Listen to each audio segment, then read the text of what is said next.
Oh my God, I can't believe I'm actually doing this video. Okay, guess this is the first part of the About Me. I really debated on like if I wanted to do this as a Patreon, YouTube, a podcast that I haven't been posting on, like where do I want to post this? And I was like, you know what? Let's go YouTube. Let's share my story. So I've decided that I'm going to be sharing my story in parts because there's a lot of you guys that know a lot about me, and there's a lot of you guys that know nothing about me, and there's a lot that you guys just don't know. So we're going to be mixing it up, and I'm going to be sharing with you a little of everything. So why not start at the beginning?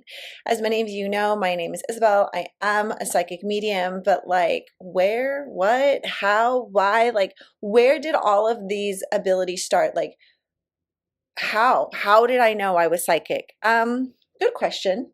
Really good question. Um, no. Actually, I really knew I was psychic. I don't know if I would have named it that, like to be honest, but the earliest memory I can have is that when I was growing up, my mom raised me in a Christian household. She was Catholic, so I was between Catholic and Christianity, but I remember being at a Bible study, and I was probably about 6 years old. Like, I really want to say I was about 6 years old. And I remember we were going around the circle, or everybody was like listing their prayer requests, talking about like their things going on in life. And it was an adult Bible study. Why I was there, I don't know. They thought it was really cool that I loved the Bible and like I loved to read the Bible. So they thought, why not bring me there? Looking back, a child should not be at adults Bible study.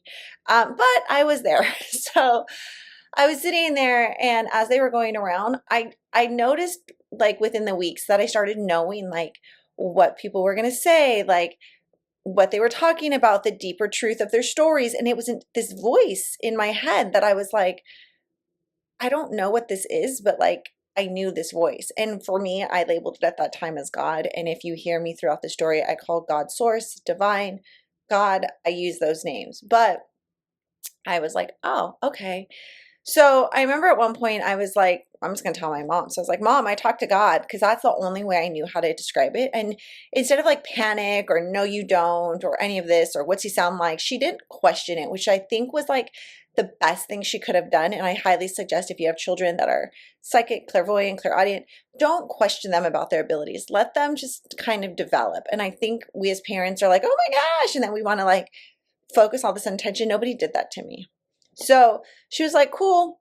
Can you like talk to him and say a prayer for me? Like, I was like, okay, cool. Like, that was it. That was literally the extent of the conversation.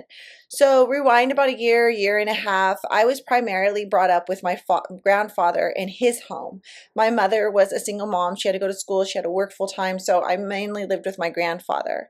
My grandfather's home was a home that he had with his first wife. He now is remarried to his second wife, who I grew up as knowing as like my grandmother, but my biological grandmother died when she was like 32, 34, so super young. Anyways, I knew what she looked like though. And he had this gaslit stove, and you ever like push a stove in and it goes click, click, click, click, click, click, click before it lights?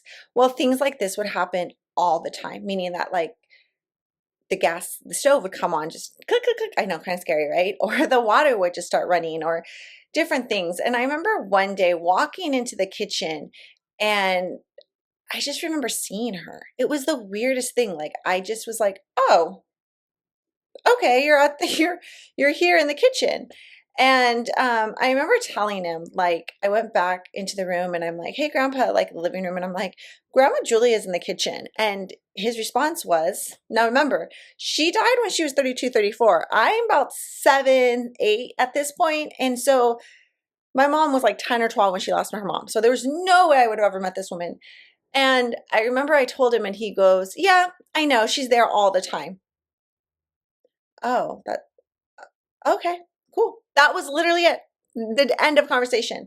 So now realize that I grew up telling somebody I heard God, nobody reacted. Telling somebody I saw spirit, nobody reacted. The rest of my childhood was a lot of me pretending I was in a reality show far before reality shows existed. I was born in the 80s, so we'll just guess on age. You can put in the comments if you want to have fun with that. But I literally was like talk to myself as if I was on a reality show. Like I remember always like being like, oh my God, my hands. Like I was in like awe of my body and that it could move and that I had these thoughts and there was like I was in this body. Like I never felt like, oh, I'm just Isabel. It was like, no, I literally knew that my soul was separate of my body in my body. I can't explain that. If you've been there, I would love to know. But like, that's how I always grew up. So now, since nobody told me seeing spirit, hearing spirit was like wrong or bad, it just became part of my everyday life. So, like, I would always sense things around me. I always felt things around me. I always knew things that I don't know why I knew them. And it wasn't anything I ever questioned. It was nothing I ever doubted. And I think I was really lucky that my family didn't teach me to doubt it because I think that's why I have such a big trust in it. I just knew. I hated the fact though that my grandfather had this really, really dark hallway. And at the end of the hallway, if you're Hispanic, you know they love their statues and Mary Magdalene and just Hispanic culture. I have all of that here in my house now, but he had at the end of the hallway was this altar. And it was this big altar he had actually like built in the wall, like as you would see in like a Mexico home. And I hated going down that dark hallway. Why? Because one, it was dark. Two, at the end of the hallway was this huge Mary Magdalene lit with candles, beautiful, but also creepy. And like I could sense so much spirit in the back home. It was like all the spirits got pushed in the back home. So I would like run down the hall to like, if I had to go in that back room, literally run. And I was so scared. I also, but there was more to this. I also remember, um, narrating my life, like Isabel's brushing her teeth, Isabel's doing this, and you would have been like, who are you talking to? I was talking to the spirits. Like that's all I ever talked to was the spirits.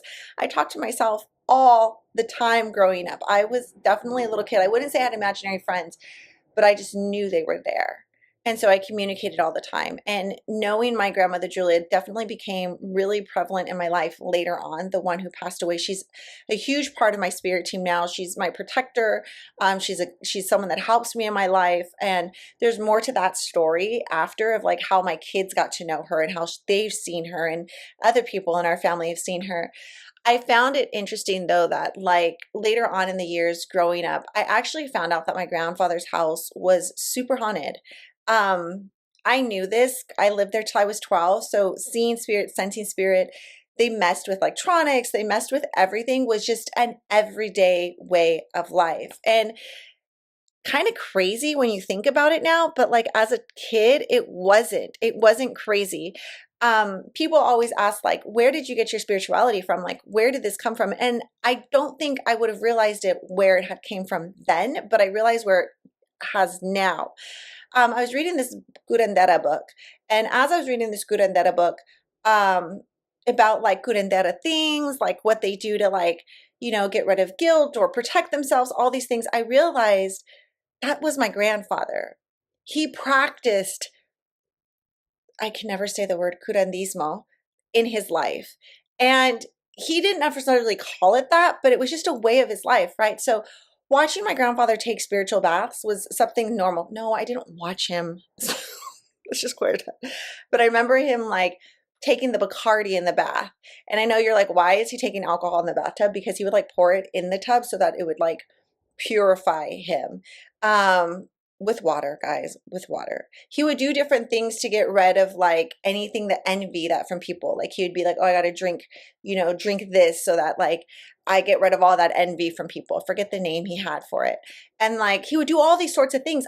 I just knew that as life. I didn't know that as psychic, spirituality, mediumship, brujeria, curandera. I knew it nothing other than that was just my way of life. And that's the way that I grew up. He never wanted to talk about where we were from. Like he never talked about like um, our Native American side, anything like that. I remember one time as a child, they were all talking, all the men were talking. I remember one cousin in particular talking to my grandfather about being Mayan, and he really shut it down. Like, we're not going to talk about that.